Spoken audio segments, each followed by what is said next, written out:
अभी हमें देखना है कि ग्लाइकोजन तो स्टोर हो चुका है, लेकिन if you are not taking a diet और इन बिटवीन द मील, तो मान लो आप डाइट नहीं ले रहे हो या मील के between when you have less glucose, then how you can re release your glycogen, आपका जो भी ग्लाइकोजन है how you can convert your glycogen into the glucose, वो हमें देखना है।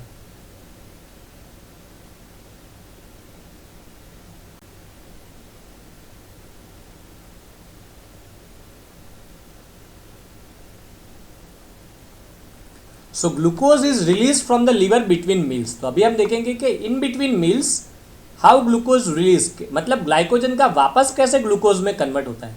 तो वही सारी चीज़ें हमें वापस ऑपोजिट लिख देंगे। ओके, तो इसमें ज़्यादा मत फंसना, जो भी हमने ग्लाइकोजन के सिंथेसिस में लिखा है वही सारी चीज़ें ऑपोजिट लिख देनी है। क्यों? क्योंकि उस वक्त इंसुलिन हाई था, अब आफ्टर मील मतलब इन बिटवीन मील क्या होगा, इंसुलिन लो हो जाएगा। तो वेन एवर इंसुलिन लो तो वो सारी चीज़ें ऑपोजिट हो जाएगी और ग्लाइकोजन में से वापस ग्लूकोज रिलीज हो जाएगा। उसके अलावा एक दो ट्रिकी जगह है वो मैं आपको दिखाता हूँ, वो मेंशन करिए। तो सबसे पहले क्या होगा, जैसे वहाँ पे दिखा था वैसे ही फॉस्फोराइलेज इनएक्टिवेट हो गया था, तो यहाँ पे ये एक्टिवेट हो गया। क्यों? द लैक ऑफ इंसुलिन, वहाँ पे इंसुलिन प्रेजेंट इनएक्टिव बना था, तो यहाँ पे है the lack of insulin causes activation of enzyme phosphorylase. तो उसका ऑपोजिट लिख दिया तो ये हो गया। तो क्या हो गया, ग्लाइकोजन कन्वर्ट हो गया ग्लूकोज फॉस्फेट में। ओके, अब ये एक अलग वर्ड है, कीवर्ड, वो आपको याद रखना है। वहां पे कौन सा एंजाइम था, ग्लूकोकाइनेज, जो फॉस्फेट ऐड करता था। यहां पे चाहिए ग्लूकोज फॉस्फेटेज, जो फॉस्फेट को रिमूव कर दे। अगर आपने ग्लूकोज फॉस्फेट में से फॉस्फेट को रिमूव कर दिया तो फ्री ग्लूकोज आसानी से एग्जिट कर पाएगी। So you require the enzyme glucose phosphatase which inhibited by insulin now becomes activated by insulin lac and causes phosphate to split away and allows the free glucose to diffuse back into the blood। तो यही की one है, वहां पे लिखना है glucokinase, यहां पे लिखना है ग्लूकोज फॉस्फेटेज। फिर ये तो सीधा ही है, वहां पे इनएक्टिव था, यहां पे एक्टिव हो गया।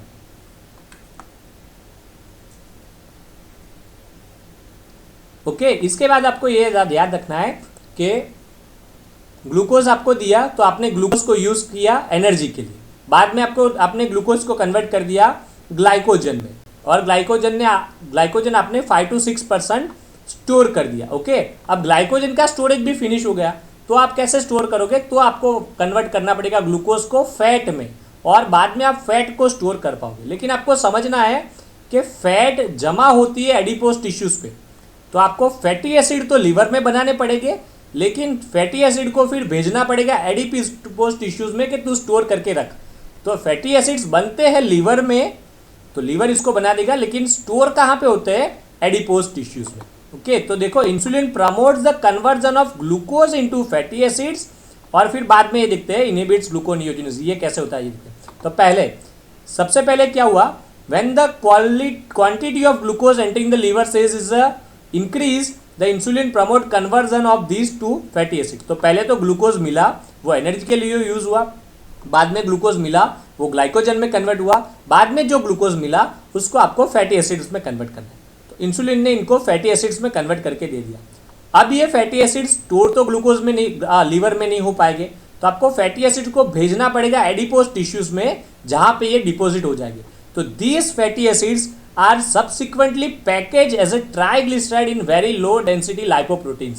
तो अगेन ये सारी चीज़ें मैंने बोला वैसे बायोकेम की है, बायो में आप अच्छे से समझे हो तो भी इसे अच्छे से रैपिड समझ पाओगे, अदरवाइज मैं कितना समझाऊंगा आपको ये आसानी से समझ में नहीं आएगा। ओके, तो वहाँ पे आपका ये क्लियर अच्छे से हो जाएगा। आपको क्या समझना है कि फैटी एसिड तो यहाँ पे बन जाते हैं, फिर व्हाट इज ट्राइग्लिसराइड, इसमें एक ग्लिसरॉल होता है और 3 फैटी एसिड होते हैं।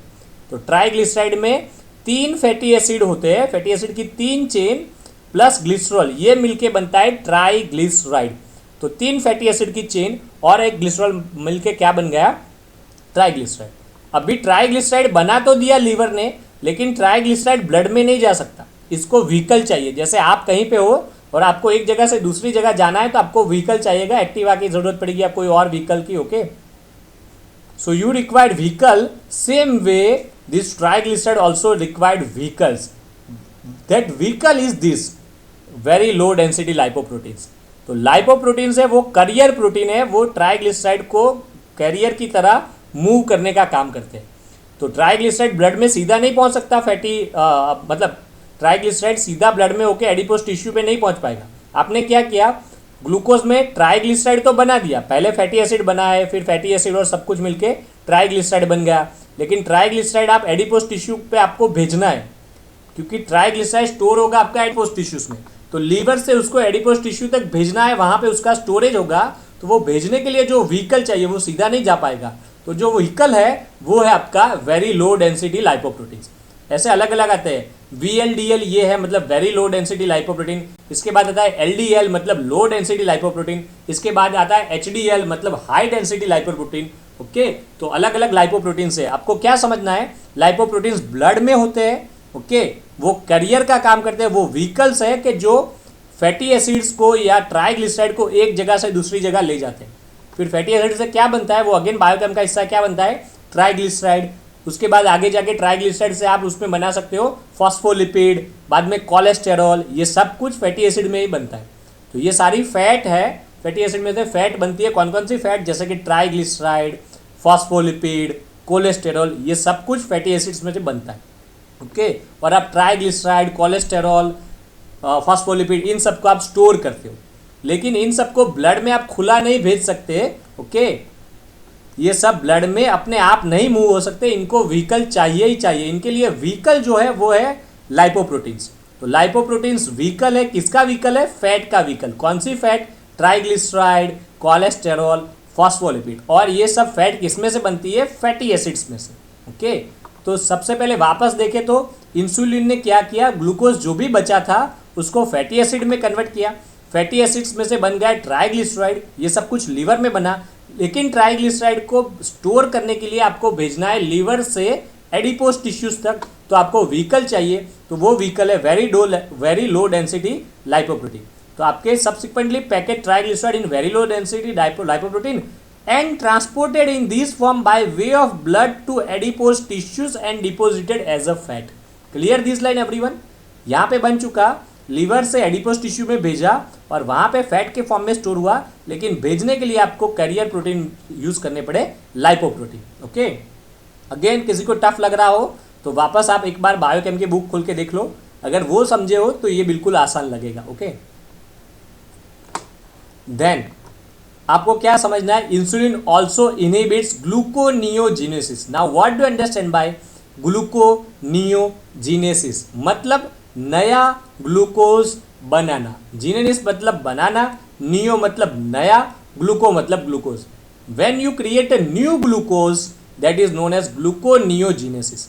अब ये ग्लूकोनियोजेनेसिस ये मैं समझाने के लिए आपको दे रहा हूँ। ओके, फिर ग्लूकोनियो अगेन ये बायोकेम का हिस्सा है, कुछ और मतलब हो तो वो आप समझ लें, लेकिन समझने के लिए आपको क्या कंसेप्ट रखना है कि आपका ग्लूकोज बनाने का काम है वो ग्लूकोनियोजेनेसिस है। ओके, लेकिन आपको ग्लूकोज किससे बनाना है, यहाँ पे आप ग्लूकोज बनाते हो from amino acids, amino acids से आपको ग्लूकोज बनाना है, इसको बोलते हैं ग्लूकोनियोजेनेसिस। एमिनो एसिड से नॉर्मली क्या बनता है, नॉर्मली एमिनो एसिड से बनता है प्रोटीन, ये आप सब जानते हो। एमिनो एसिड में से बनता है प्रोटीन, फैटी एसिड्स में से बनता है फैट।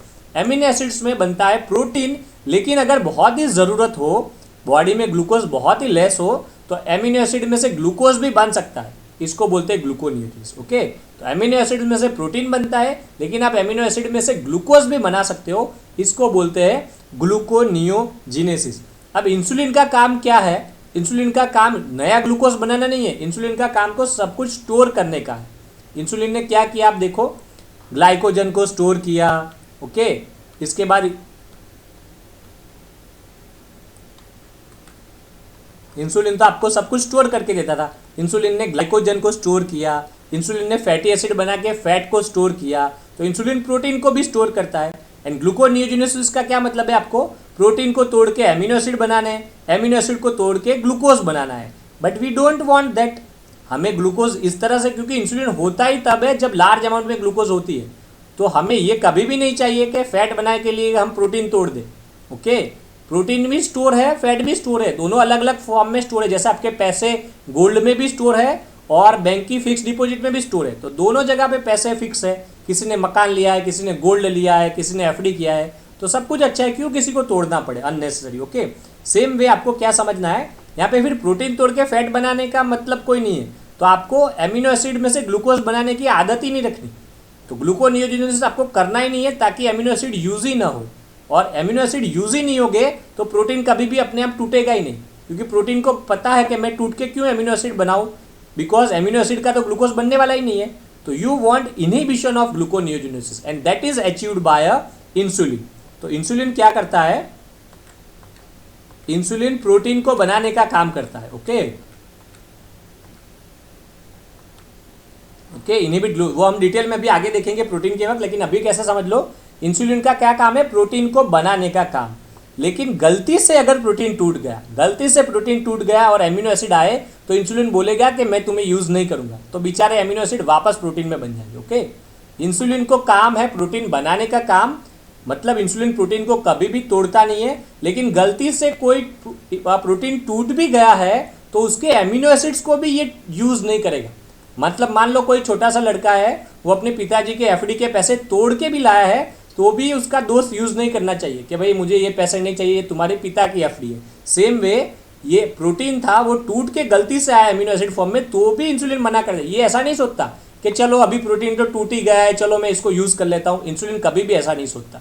इंसुलिन को पता है कि प्रोटीन को स्टोर करके रखना है, किसी ने गलती से प्रोटीन को तोड़ा और एमिनो एसिड लाया, तो भी इंसुलिन एमिनो एसिड को टच नहीं करेगा और वापस बोलेगा कि तू वापस चला जा, तो एमिनो एसिड वापस जाके वापस प्रोटीन बना लेगा। ओके, सो इंसुलिन ऑल्सो इनहिबिट्स ग्लूकोनियोजेनेसिस। ये की कंसेप्ट, जो भी एंजाइम्स अगेन बायोकेम में आएंगे ग्लूकोनियोजेनेसिस के, ये सारे इनहिबिट हो जाएंगे इंसुलिन से, तो ये इनहिबिट हो जाएगा। Okay, so this mainly by decreasing the quantity and activities of the liver enzyme required for gluconeogenesis. तो जो भी लीवर के एंजाइम है, इनको ये इनहिबिट कर देगा, वैसे ये काम करेगा। वो सारे एंजाइम आपके अगेन बायोकेम का हिस्सा है।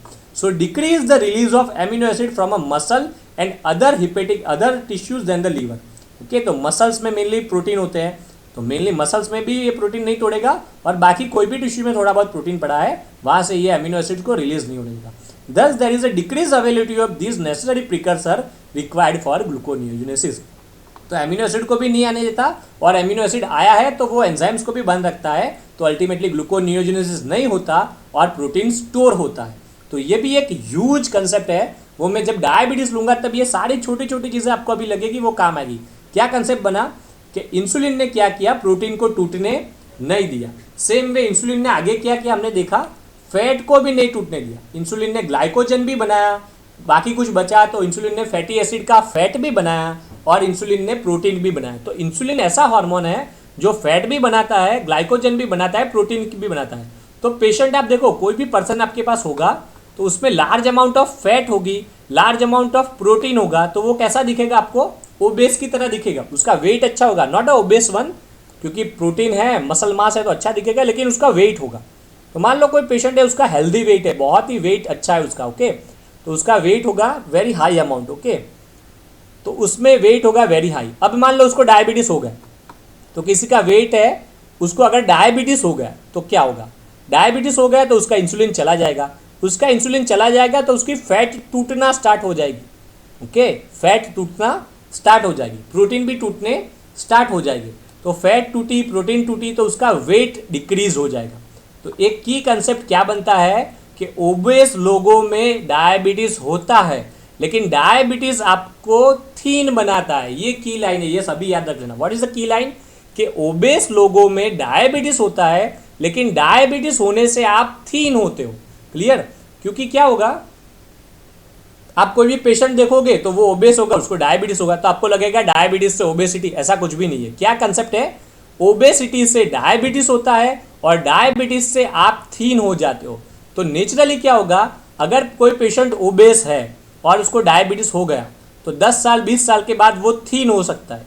क्यों थीन हुआ, 2 वजह से हो सकता है। या तो उसका डायबिटीज बिल्कुल ही खराब हो, उसकी वजह से वो थीन हो गया है, तो वो थीन होगा, बिल्कुल भी एनर्जी नहीं होगी, क्योंकि फैट भी नहीं होगा, प्रोटीन भी नहीं होगा, तो एनर्जी नहीं होगी। या ये हो सकता है कि वो जेन्युइनली एक्सरसाइज करता हो, क्योंकि डायबिटीज़ वाले को हमें एक्सरसाइज बोलनी हमने पहले देखा है। तो या ये हो सकता है कि वो जेन्युइनली एक्सरसाइज कर रहा है और अपनी एक्सरसाइज की वजह से वो थीन हो चुका है, तो दैट इज़ वेरी गुड। क्योंकि वो केस में क्या देखने मिलेगा, वो थीन होगा लेकिन उसका प्रोटीन बहुत ही अच्छा होगा, उसका मसल मास बहुत ही अच्छा होगा, तो पतला होगा लेकिन एनर्जी बहुत ही अच्छी होगी मसल मास की वजह से। तो पेशेंट ओबेस से थीन हो जाएगा दोनों कंडीशन में। उसका डायबिटीज़ खराब है तो भी थीन होगा, और वो अगर एक्सरसाइज कर रहा है तो भी थीन होगा। तो क्या होगा, जो पेशेंट आपके पास आते हैं ना कभी कभी डायबिटीज़ वाले, वो प्राउड लेके आते हैं, देखो डॉक्टर मैं कितनी अच्छा एक्सरसाइज कर रहा हूँ, देखो मैं पतला हो गया, I am doing very good, अभी मुझे खाना खाने की छूट दे दो, मैं सब कुछ मीठा खा लूँ। तो अभी उस वक्त आपको क्या करना है, ओके मैं आपका ग्लूकोज चेक करता हूँ। बाद में आप ग्लूकोज चेक करोगे, ग्लूकोज हाई मिलता है तो आपको बोलना है कि आपका डायबिटीज़ बिल्कुल ख़राब है, उसकी वजह से ग्लूकोज हाई है और उसकी वजह से आप पतले हो रहे हो, न कि आपकी खुद की वजह से। और वो खुद एनर्जी लेस तो फील करेगा ही करेगा, ओके। और आपने देखा कि उसका ग्लूकोज नॉर्मल है तो भी पतला है, तो आपको समझ में आ जाएगा कि हाँ ये जेन्युइन पतला हुआ है, इसका ग्लूकोज नॉर्मल है, ये एक्सरसाइज की वजह से पतला हुआ है। तो डायबिटीज़ वाले पेशेंट में ट्रिकी वन है, उसका वेट लॉस हो रहा है तो that is not always good. Diabetes वाला पेशेंट का वेट लॉस हो रहा है तो फिर चेक करना पड़ेगा कि डायबिटीज़ क्योर होके वेट लॉस हो रहा है कि डायबिटीज़ खराब होके वेट लॉस हो रहा है। क्योंकि वेट लॉस है तो डायबिटीज़ क्योर हो रहा हो और एक्सरसाइज कर रहा हो वो भी केस बन सकता है, और वेटलेस है तो डायबिटीज़ वर्सन हो रहा हो और एनर्जी लेस पर्सन बन रहा हो वो भी केस हो सकता है। तो अच्छे से चेक करना, और पेशेंट बहुत ही प्राउड फील करके आएंगे तो उनको अच्छे से डील करना। दैट्स वाई ये छोटी छोटी चीज़ें डायबिटीज़ में आती है, और डायबिटीज़ बहुत ही कॉमन केस है। आपको इंडिया में बहुत सारे पेशेंट डायबिटीज़ के देखने मिलेंगे। दैट्स वाई ये सारी चीज़ें आपको अच्छे से समझनी पड़ेगी। बहुत ही लंबा लेक्चर चल रहा होगा, किसी को लग रहा होगा कि कितना लंबा ले रहे हैं सर इंसुलिन और डायबिटीज़ पे, पर ये समझना पड़ेगा क्योंकि ये पेशेंट बहुत सारे आने वाले।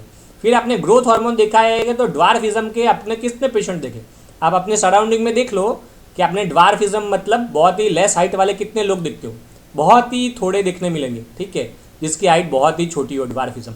लेकिन आप पूछो कि डायबिटीज़ कितने हो तो आपको घर में ही एक दो मिल जाएंगे कहीं पे, और ये भी ऊपर से जीनेटिक है तो और फास्ट स्प्रेड होता है।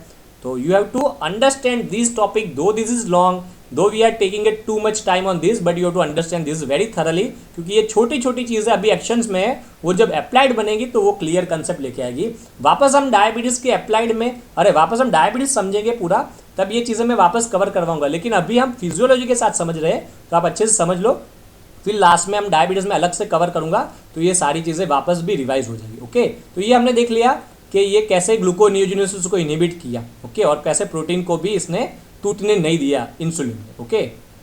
अब हमें देखना है कि lack of effect of insulin on glucose uptake and usages by the brain. तो क्या इफेक्ट आएगी, कोई भी इफेक्ट नहीं आएगी, दिस इज अ की कंसेप्ट, क्योंकि ब्रेन में ग्लूकोज की एंट्री इंडिपेंडेंट ऑफ इंसुलिन है, ओके। ये मैंने आगे भी बोला है, क्या आईएमपी इसका काम आएगा, थैंक गॉड आप सभी को करना चाहिए, इसकी वजह से डायबिटीज़ वाले को मेंटल रिटार्डेशन नहीं होता। तो अदरवाइज इतने सारे पेशेंट है डायबिटीज़ के, वो अच्छा काम कर सकते हैं, क्यों, बिकॉज उनको मेंटल रिटार्डेशन नहीं होता, क्योंकि ब्रेन ग्लूकोज को यूज़ कर सकता है, that is a very good thing even without insulin, okay. So brain cells are permeable to glucose and use glucose without intermediation of insulin. तो ये क्लियर कंसेप्ट। लेकिन क्या कंसेप्ट बनता है, इंसुलिन नहीं होगा तो भी वो ग्लूकोज को यूज़ करते हैं, लेकिन पहले ग्लूकोज तो होना चाहिए, ओके। इंसुलिन है या नहीं है, ये ग्लूकोज को यूज़ करेंगे, लेकिन आप ग्लूकोज तो उसको दो एटलीस्ट। तो आपका क्या पर्पज़ होगा कि आपको बॉडी में लार्ज अमाउंट में ग्लूकोज रखना पड़ेगा, बॉडी में एक हेल्दी अमाउंट में ग्लूकोज स्टोर करके रखना पड़ेगा, ओके। बॉडी का ग्लूकोज नॉर्मल रेंज में होना चाहिए, एक अच्छा रेंज में होना चाहिए, तभी ब्रेन को मिलेगा। So when the blood glucose falls to low into range of 20 to 50, तो ये नहीं होने देना है, 20 to 50 मिलीग्राम पर 100 ml नहीं होने देना है, और आपको कीप करना है 80 to 120, minimum 80 milligram per 100 ml आपको ग्लूकोज रखना है, तभी ब्रेन अच्छे से काम कर पाएगा, ओके। Clear everyone. तो एक तो क्लियर कि इंसुलिन नहीं होने से ये काम नहीं कर रहा है, ऐसा नहीं है, ग्लूकोज नहीं होगा तो प्रॉब्लम होगी, ओके। क्योंकि ग्लूकोज की एंट्री इंसुलिन है या नहीं है दोनों केस में होगी, लेकिन आपको पहले ग्लूकोज तो रखना पड़ेगा। So you required a very good amount of glucose in the blood, particularly minimally 80 milligram per 100 ml, okay. लेकिन अगेन ये ट्रिकी वन है, ग्लूकोज हाई हो जाएगा तो डायबिटीज़ हो जाएगा, तो ग्लूकोज को नॉर्मल रखना ज़रूरी है। ग्लूकोज हाई हो गया तो डायबिटीज़ हो जाएगा, लेकिन उससे भी डेंजरस है ग्लूकोज का लो होना, ओके। क्योंकि ग्लूकोज हाई होता है तो कुछ भी नहीं होता बहुत लंबे समय तक। आप देखो डायबिटीज़ को, किसी को आज ही डायबिटीज़ हुआ दूसरे दिन डेथ हो गई, ऐसा कभी नहीं होता। डायबिटीज़ आप देखो 10 साल रहता है, 15 साल रहता है। तो ग्लूकोज हाई हो गया है तो ठीक है, वो डैमेजिंग है, लेकिन वो 10 साल 15 साल पे डैमेजेगा। लेकिन ग्लूकोज लो हो गया है तो वेरी एक्यूटली डैमेजिंग है। इसीलिए आप पेशेंट को देखोगे डायबिटीज़ वाले पेशेंट को, तो मेनली उनकी डेथ हाइपरग्लाइसेमिया से नहीं, हाइपोग्लाइसेमिया से। उनको मेनली जब भी सिम्टम्स आते हैं, मेनली प्रॉब्लम होते हैं डायबिटीज़ वालों को, तो हाई ग्लूकोज की जगह अगर लो ग्लूकोज हो गया है तो उनको ज़्यादा प्रॉब्लम होती है, क्योंकि वो दवा खाते हैं, वो कभी कभी हाई डोज पड़ जाता है तो उससे ग्लूकोज बहुत ही ज़्यादा डिक्रीज हो जाता है। तो कंसेप्ट ये है कि ग्लूकोज नॉर्मल रखना मस्ट है। ग्लूकोज हाई हो गया वो डैमेजिंग है, लेकिन थोड़ा बहुत चलेगा, लेकिन ग्लूकोज लो नहीं होने देना है, that is very much damaging. Okay, तो पेशेंट्स को आपको क्या करना है, ग्लूकोज नॉर्मल रखना है। ग्लूकोज हाई हो रहा है तो that is bad but not immediate bad. Glucose high है, आपके पास टाइम है, आपके पास बहुत सारा टाइम है, आप अच्छे से अंडरस्टैंड करके मैनेज करके पेशेंट को ठीक कर दो तो that is very good for a patient. Okay, बाद में फिर उसको ज़बरदस्ती ठीक करने के चक्कर में ऐसा मत कर देना कि उसका ग्लूकोज लो हो जाए। ओके, वेरी एग्रेसिव मैनेजमेंट में ग्लूकोज लो हो जाए वो नहीं करना है, वो फिर डायबिटीज़ वाले पेशेंट को बहुत ही प्रॉब्लम करता है। ओके, तो वो हम आगे डायबिटीज़ में देखेंगे। जैसे डायबिटीज़ वाला पेशेंट क्या होता है, फास्ट करता है, तो वो गोली तो खाएगा, टैबलेट तो ले लेगा उतनी, और फास्ट करेगा तो ड्रामेटिक ग्लूकोज लो हो जाता है, प्रॉब्लम्स होते हैं। ओके, वो आगे हम 1 बाय 1 देखते हैं। ठीक है, तो अभी दिस इज क्लियर कि brain can use glucose independent of insulin, और मिनिमम आपको 80 मिलीग्राम पर 100 ml है, उसको मेंटेन करना है।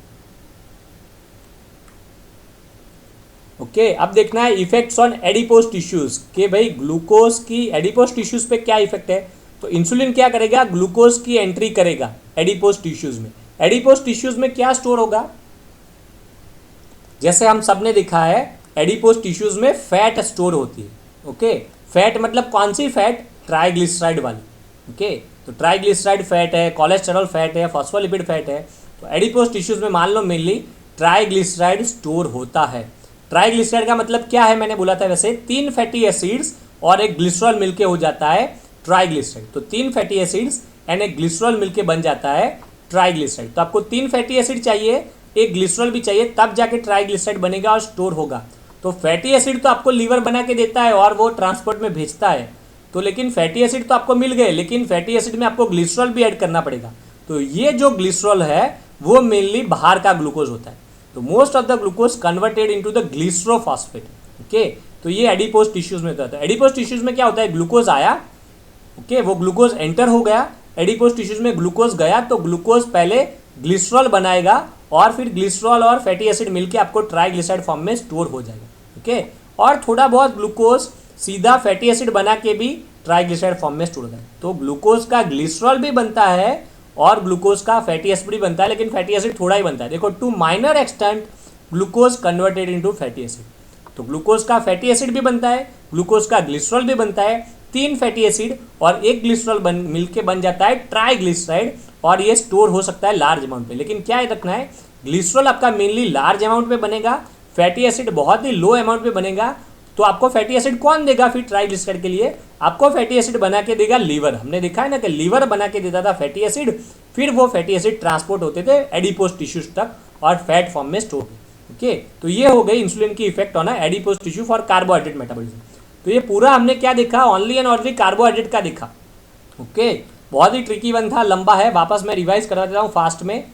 ओके, सारी एक्शंस हमने देखी कार्बोहाइड्रेट की। कैसे आपको समझना है कि सबसे पहले तो कार्बोहाइड्रेट की एंट्री होगी, आप ग्लूकोज को एनर्जी के लिए यूज करोगे, जो भी ग्लूकोज बचा उसको आप ग्लाइकोजन फॉर्म में स्टोर करोगे, मसल में 2 to 3%, लीवर में 5 to 6%। बाद में जो भी ग्लूकोज बचा वो ग्लूकोज को आप ग्लाइकोजन, क्योंकि फिनिश हो चुका है स्टोरेज, तो आप फैटी एसिड्स में बनाओगे, फैटी एसिड में से आप ट्राइग्लिसराइड बनाओगे और वो फैटी एसिड को लीवर से आप एडिपोज टिश्यूज तक भेजोगे, एडिपोज टिश्यूज में वो स्टोर हो जाएंगे।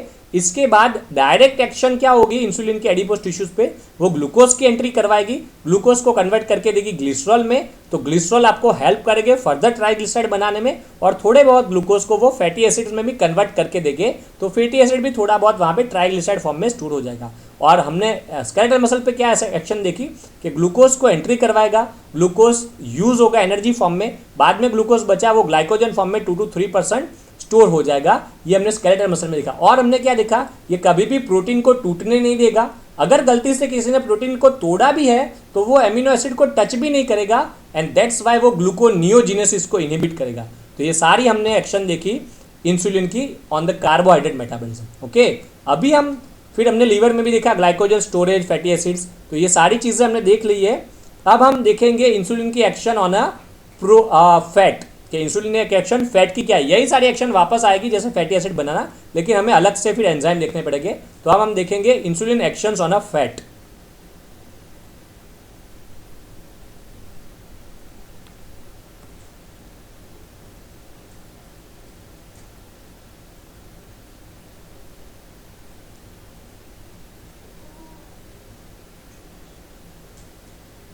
Okay, so what is the insulin action on a fat metabolism? Okay, तो insulin promotes the fat synthesis and storage. जैसे ग्लाइकोजन को भी स्टोर करने का काम करता था, वैसे ही फैट को भी स्टोर करने का काम करता है। तो एक की वर्ड आता है fat sparer. What do understand by fat sparer? क्योंकि आप एनर्जी के लिए या तो आप ग्लूकोज को यूज करते हो या तो फैट को यूज करते हो। प्रोटीन को हम मेनली यूज नहीं करते। प्रोटीन को हम यूज करते हैं कब? Whenever you are going to die, अगर आप बनने पड़े हो, लास्ट स्टेज है, तब जाके आप प्रोटीन को यूज करते हो एनर्जी के लिए। Otherwise we do not want to destroy our muscle mass. Okay, तो मेनली हम किसको तोड़ेंगे? फैट को तोड़ेंगे या ग्लूकोज को तोड़ेंगे। तो हम ग्लूकोज को एनर्जी की तरह यूज करेंगे तो हम फैट को नहीं यूज करेंगे, और अगर हम फैट को यूज कर रहे हैं तो हम ग्लूकोज को नहीं यूज करते। तो इंसुलिन की वजह से हम ग्लूकोज को अच्छे से यूज कर पाते हैं, क्योंकि इंसुलिन ग्लूकोज की एंट्री इंक्रीज करता है। तो उस वक्त हम फैट को लेस यूज करते हैं, तो इसको बोलते हैं fat स्पेरर। So insulin functioning as a fat sparer because increased utilization of glucose by most part of the body tissues. Okay, तो ग्लूकोज यूज करना स्टार्ट कर दिया तो एक तो फैट स्पेरर हो गया, तो फैट टूटेगी नहीं, फैट पड़ी रहेगी। अब almost all the fatty acid synthesis occurs in the liver then transported by way of lipoprotein to adipose tissues. तो जैसे हमने पहले देखा वैसे ही जो भी ग्लूकोज आया वो ग्लाइकोजन में बना, इसके बाद ग्लूकोज बचा, उससे हमने फैटी एसिड्स बना दिए। फैटी एसिड्स में से हमने ट्राइग्लिसराइड बनाए, वो ट्राइग्लिसराइड को हमें भेजना है एडिपोज टिश्यूज पे, क्योंकि एडिपोज टिश्यूज पे इसका स्टोरेज होगा।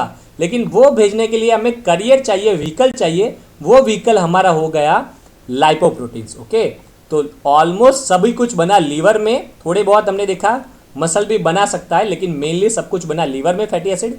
इसके बाद ट्रांसपोर्ट व्हीकल में गया लाइपोप्रोटीन से और पहुंचा एडिपोज टिश्यूज पे, और वहां पे हमें उसका स्टोरेज देखने मिलेगा। ओके, तो पहला 5 to 6% ग्लाइकोजन स्टोर हो जाता है। इसके बाद जो भी बनेगा वो क्या हो जाएगा? फैट में कन्वर्ट हो जाएगा। तो इसकी एबिलिटी वेरी लेस है 5 to 6, तो जो भी बाकी बचा वो फैट में ही स्टोर करना है। तो factors that lead to increase fatty acid synthesis, क्या फर्स्ट वाला? क्योंकि ग्लाइकोजन फिनिश हो चुका तो अभी सब कुछ फैटी एसिड ही बना है। Second one, then all the additional glucose entering the liver cells become available to form the fat. तो ये हो गया, बाकी जो भी ग्लूकोज एंटर हुआ वो सब कुछ फैट बना के देगा। तो आपको फैट कैसे बनाते हो? तो सबसे पहले आपको ग्लूकोज को ग्लाइकोलाइटिक पाथवे, ये आपको अगेन बायोकेम में चला होगा, बाय ग्लाइकोलाइटिक पाथवे ग्लूकोज टूट के बन जाता है पायरुविक एसिड। तो आपने बनाया पायरुविक एसिड मतलब पायरुवेट, और फिर पायरुवेट में से बना एसिटाइल कोएंजाइम ए।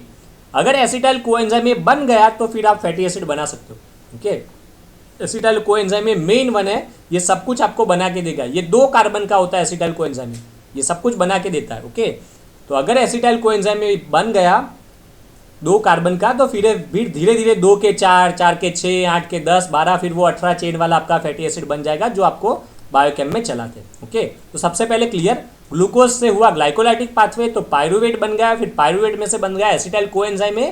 तो ये substrate for a fatty acid synthesis. 2 carbon का एसिटाइल कोएंजाइम है, फिर धीरे धीरे 18 कार्बन और फिर 16 कार्बन, फिर आगे चेन बढ़ती जाएगी और फैटी एसिड बनना स्टार्ट हो जाएगा।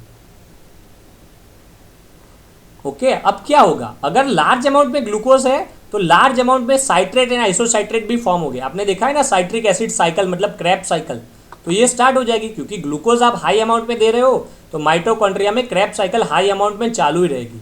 तो क्रैब साइकिल हाई अमाउंट में होती है तो क्या होता है, साइट्रेट एंड आइसोसाइट्रेट इसके मीडिएटर्स है, वो भी लार्ज अमाउंट में बन जाएंगे। तो ये बोलेंगे अरे यार ये तो थक चुके हैं यार, ये तो ग्लूकोज एंटर हो ही रहा है और हम इसका एटीपी बनाते ही जा रहे हैं। तो क्रेब्स साइकिल क्या बोलेगी, उसको समझ में आ जाएगा कि अरे इतने एटीपी बन गए, अभी कितने एटीपी बनाने, ये तो ग्लूकोज भेज ही रहे हैं कॉन्स्टेंटली। तो साइट्रेट और आइसोसाइट्रेट बढ़ चुके हैं लार्ज अमाउंट में, तो ये तुरंत बोलेंगे कि एसिटाइल कोलाइन को, एसिटाइल कोएंजाइम ए को कि अभी बहुत हो चुका, अभी आप नए ये मत बनाओ, अभी आप एसिटाइल कोएंजाइम को फैट में स्टोर कर दो, अभी एसिटाइल कोएंजाइम ए की एटीपी बनाने की ज़रूरत नहीं है, हम तो कितनी बार क्रेब्स कर चुके। तो जैसे ही क्रेब्स साइकिल स्टार्ट हो गई ग्लूकोज की एंट्री की, high glucose causes high amount of citric acid cycle and that's why citrate and isocytrate present in a large amount.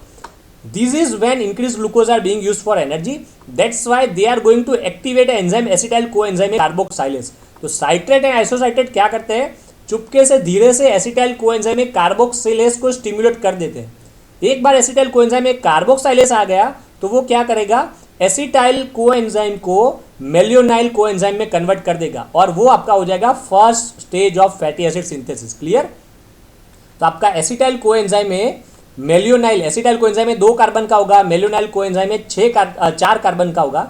तो एसिटाइल कोएंजाइम ए कार्बोक्साइलेज ने क्या किया, आपके एसिटाइल कोएंजाइम को कार्बोक्साइलेज करके मेलियोनाइल कोएंजाइम में बना दिया। तो ये फर्स्ट स्टेज बोलते हैं, first stage of fatty acid synthesis. इसके लिए ये एंजाइम चाहिए, लेकिन ये एंजाइम को किसने स्टिमुलेट किया, साइट्रेट एंड आइसोसाइट्रेट ने। साइट्रेट एंड आइसोसाइट्रेट ने क्यों स्टिमुलेट किया, क्योंकि ग्लूकोज लार्ज अमाउंट में आ रहा था। Because of that citric acid cycle, Krebs cycle large amount में हो रही थी, लार्ज अमाउंट में एटीपी बन रहे थे। तो ये दोनों समझ जाते हैं मीडिएटर्स कि ये तो चलता ही रहेगा और एटीपी बनते रहेंगे। Rather than this is very beneficial for the body if they convert glucose into the fat. That's why they convert acetyl coenzyme into the malonyl coenzyme, and to convert acetyl coenzyme into malonyl coenzyme you require enzyme acetyl coenzyme carboxylase. तो this is stimulated by citrate and isocytrate. तो आपका first stage हो गया, मेलोनाइल coenzyme बन गया, फिर biochem में जैसे चला है वैसे पूरा आपका फैटी एसिड बन जाएगा। एक फैटी एसिड बना, फिर 3 फैटी एसिड की चेन बने, 3 फैटी एसिड की चेन और फिर एक ग्लिसरॉल मिलके बन जाएगा आपका ट्राइग्लिसराइड। तो most of the fatty acid are used to form a triglyceride which is release from a liver. लेकिन आप सभी को पता है ट्राइग्लिसराइड खुद चल के कभी भी एडिपोज टिश्यूज तक नहीं जाता। ट्राइग्लिसराइड को ब्लड में आपको करियर व्हीकल देना पड़ेगा, प्रोटीन। तो ट्राइग्लिसराइड को आपको क्या देना पड़ेगा, लाइपोप्रोटीन। तो ट्राइग्लिसराइड के साथ मिलके लाइपोप्रोटीन बनता है, जिसको हम बोलते हैं वेरी लो डेंसिटी लाइपोप्रोटीन, और VLDL पहुंच जाता है अपने घर एडिपोज टिश्यूज के पास। क्लियर। तो VLDL पहुंच गया अपने घर पे एडिपोज टिश्यूज के पास। वो जाके बोलेगा क्या VLDL कि देखो देखो मैं ट्राइग्लिसराइड लेके आया हूं। वो एडिपोज टिश्यू को क्या बोलता है, तो VLDL जाके एडिपोज टिश्यू अपने घर पे बोलता है कि देखो देखो मैं ट्राइग्लिसराइड लेके आया हूं, आप ट्राइग्लिसराइड को अंदर ले लो और स्टोर कर दो, मैं आपके लिए लाया हूं, लीवर ने भेजा। ओके। तो टिपिकली VLDL कैरियर प्रोटीन है, ट्राइग्लिसराइड को लेके जाके बोलता है एडिपोज टिश्यूज को कि मैं ट्राइग्लिसराइड लेके आया हूं, लीवर ने भेजा है, आप इसको स्टोर कर लो। अब दिक्कत क्या आती है, ट्राइग्लिसराइड तो बहुत ही बड़ा स्ट्रक्चर है, तो एडिपोज टिश्यूज बोलता है कि मैं इसको अंदर नहीं ला सकता अभी, ये तो लार्ज अमाउंट में है। तो वो क्या बोलता है कि जैसे कोई बड़ा बॉक्स आए बाहर से, तो वो बोलता है उसके छोटे छोटे पार्ट्स कर दो, उसको तोड़ दो, फिर उसके टुकड़े में अंदर ले लूंगा, फिर वो टुकड़े ज्वाइन करके मैं वापस नया ट्राइग्लिसराइड बना दूंगा। तो वो क्या करते हैं, ट्राइग्लिसराइड को वापस तोड़ते हैं, 3 फैटी एसिड चेन बनाते हैं, ग्लिसरॉल बनाते हैं, बाद में उसको अंदर लेते हैं और अंदर लेने के बाद वापस ट्राइग्लिसराइड बना देते हैं। क्लियर। तो यहाँ पे एक बड़ा कंसेप्ट बनता है, ट्राइग्लिसराइड को एडिपोज टिश्यूज में आपको अंदर स्टोर करना है, पर ये बड़ा स्ट्रक्चर है, कभी भी अंदर नहीं आ पाएगा। जैसे कोई रूम में कोई बड़ी चीज़ अंदर नहीं आ सकती, वैसे ट्राइग्लिसराइड अंदर नहीं आ सकता। सेम वे अगर ट्राइग्लिसराइड बॉडी में है और आपको वापस बाहर भेजना है, तो उसको आप वापस भी नहीं भेज पाओगे। तो ट्राइग्लिसराइड अंदर भी नहीं आ सकता, ट्राइग्लिसराइड बाहर भी नहीं जा सकता। अगर आपको अंदर लाना है तो भी तोड़ना पड़ेगा, अगर आपको बाहर ले जाना है तो भी तोड़ना पड़ेगा। तो ट्राइग्लिसराइड क्या है, आपका लिपिड। ओके। और अगर आप लिपिड को तोड़ रहे हो तो आपको कौन सा एंजाइम चाहिए, लाइपेज। क्लियर। तो VLDL आपका है वेरी लो डेंसिटी लाइपोप्रोटीन, बाहर है। तो अगर आपको VLDL को तोड़ना है तो आपको कौन सा एंजाइम चाहिए, लाइपेज। अगर लाइपेज होगा तो वो VLDL को तोड़ेगा और आपको 3 फैटी एसिड और ग्लिसरॉल बनाएगा और स्टोर करके देगा। तो आपके पास हो गए लाइपेज। तो लाइपेज एंजाइम ये VLDL को तोड़ने का काम करेगा, ट्राइग्लिसराइड को तोड़ने का काम करेगा। Clear everyone. तो lipase enzyme is going to destroy your triglyceride. Clear. Okay. अब आपको समझना है कि लाइपेज एंजाइम 2 तरह के होते हैं, एक होता है लाइपोप्रोटीन लाइपेज, दूसरा होता है हार्मोन सेंसिटिव लाइपेज। एक कौन सा, लाइपोप्रोटीन लाइपेज, दूसरा कौन सा, हार्मोन सेंसिटिव लाइपेज। दोनों का आप क्या मतलब समझते हो, अगर आप ट्राइग्लिसराइड को तोड़ के अंदर लाते हो तो उस वक्त ये एंजाइम काम करता है, लाइपोप्रोटीन लाइपेज। लेकिन अगर आप ट्राइग्लिसराइड को तोड़ के बाहर फेंकते हो तो उस वक्त होता है हार्मोन सेंसिटिव लाइपेज। ओके। तो ये लाइपेज है वो इसलिए तोड़ता है ताकि अंदर लाके स्टोर कर पाए, और हार्मोन सेंसिटिव लाइपेज इसलिए तोड़ता है ताकि वो तोड़ के इसको बाहर भेज पाए। तो अगेन अभी ये क्या हो रहा है, आपको स्टोर करना है, उसको अंदर स्टोर करना है, तो आपको कौन सा एंजाइम चाहिए। ओके। कौन सा एंजाइम चाहिए, आप आंसर करो, लाइपोप्रोटीन लाइपेज या हार्मोन सेंसिटिव लाइपेज। अगर नहीं आंसर कर पाते हो तो पॉज करो, वापस वीडियो सुनो, वापस देखो, तभी समझ पाओगे। बहुत ट्रिकी वन है, लेकिन जिसने बायोकेम समझा है वो बहुत ही जल्दी से समझ जाएगा। और मैंने बोला वैसे ये सारा क्रूशियल है क्योंकि डायबिटीज का पेशेंट बहुत ही कॉमन है। क्लियर। तो क्या आंसर आएगा, लाइपोप्रोटीन लाइपेज, क्योंकि आपको तोड़ के स्टोर करना है तो यू रिक्वायर्ड लाइपोप्रोटीन लाइपेज। बाद में अगर आपको तोड़ के उसको बाहर भेजना होगा तो आंसर आएगा hormone sensitive lipase. Okay. So insulin activates lipoprotein lipase in the capillary walls adipose tissues which splits triglyceride into fatty acid and then you can store them. Clear? तो ये सब कुछ इंसुलिन करेगा तो वो एडिपोज टिश्यूज में store हो गया. क्या करेगा इंसुलिन? सबसे पहले तो इंसुलिन आपको ग्लाइकोजन बनाएगा, फिर इंसुलिन आपके फैटी एसिड्स बनाएगा, फिर फैटी एसिड में से आपको ट्राइग्लिसराइड बनाएगा, फिर ट्राइग्लिसराइड को वो VLDL के साथ ब्लड में भेजेगा, बाद में VLDL पहुंचेगा एडिपोज टिश्यूज पे. एडिपोज टिश्यूज पे स्टोर करने के लिए लाइपोप्रोटीन लाइपेज चाहिए, उसको भी इंसुलिन आपको स्टिमुलेट करके देगा. तो फाइनली एडिपोज टिश्यूज में आपकी फैट स्टोर हो जाएगी. क्लियर? अब हमें देखना है role of insulin in storage of fat in the adipose tissue. अब हमें देखना है कि एडिपोज टिश्यूज पे ये क्या काम करता है. तो हमें क्या देखा कि लाइपोप्रोटीन लाइपेज से स्टोर तो हो गया, अब हमें इसको स्टोर रखना है, वापस नहीं जाने देना. तो वापस कौन सा जाने देता था? Hormone sensitive lipase. ओके, हमने देखा लाइपोप्रोटीन लाइपेज स्टोर करवाता था, हार्मोन सेंसिटिव लाइपेज तोड़ के बाहर भेजता था. तो इंसुलिन ने क्या किया? Inhibits the action of hormone sensitive lipase. तो इंसुलिन इसको इनहिबिट कर देता है, तो ट्राइग्लिसराइड एक बार अंदर गया, बाद में नहीं टूटेगा और बाहर नहीं जाएगा. So the enzyme that causes hydrolysis of a triglyceride already stored in the fat cells. तो ये नहीं होने देगा. That's why your fat stored in a large amount in adipose cells. Second, ये क्या करता है इंसुलिन? जैसे हमने ग्लूकोज में देखा था वही वाली चीज वापस यहाँ पे रिवाइज होती है. Insulin promotes the glucose transport into the fat cell. तो ग्लूकोज की एंट्री करवाई फैट सेल्स में. ग्लूकोज की एंट्री फैट सेल्स में क्या करेगी? ग्लूकोज में से ये बना के देगी आपको ग्लिसरॉल एंड ग्लूकोज में से बना के देगी आपको फैटी एसिड. लेकिन फैटी एसिड बनेंगे बहुत ही लेस अमाउंट में, मेनली बनेगा आपका ग्लिसरॉल. तो ग्लिसरॉल और फैटी एसिड तीन मिलके क्या बन जाता है? ट्राइग्लिसराइड. तीन फैटी एसिड और ग्लिसरॉल मिलके बन गया ट्राइग्लिसराइड. तो ये स्टोरेज हो गया. तो ग्लिसरॉल तो इसने दे दिया, लेकिन फैटी एसिड बहुत ही लेस अमाउंट में था. तो फैटी एसिड कहाँ से आए? ये फैटी एसिड मेनली आए लीवर से, वो व्हीकल में आए थे VLDL में जो हमने स्टोर किया था वो वाले. तो that is how insulin help to storage of fat in adipose cells. Okay, अब हमें समझना है कि इंसुलिन डेफिशिएंसी है तो ये फैट का क्या होगा. ये तो हमने देख लिया कि इंसुलिन है तो फैट बन जाएगा, स्टोर हो जाएगा. लेकिन इंसुलिन डेफिशिएंसी है, जैसे डायबिटीज मेलाइटस है, तो फैट का क्या होगा? तो अगेन सेम कंसेप्ट, जो भी आपने देखा है उसका ऑलमोस्ट ऑपोजिट जैसा होगा, लेकिन थोड़ा बहुत ट्रिकी वन होगा. तो उस चीज़ें पे हम फोकस करेंगे, उसको देखेंगे. वो मैं ले रहा हूँ आपका नेक्स्ट लेक्चर में. ठीक है.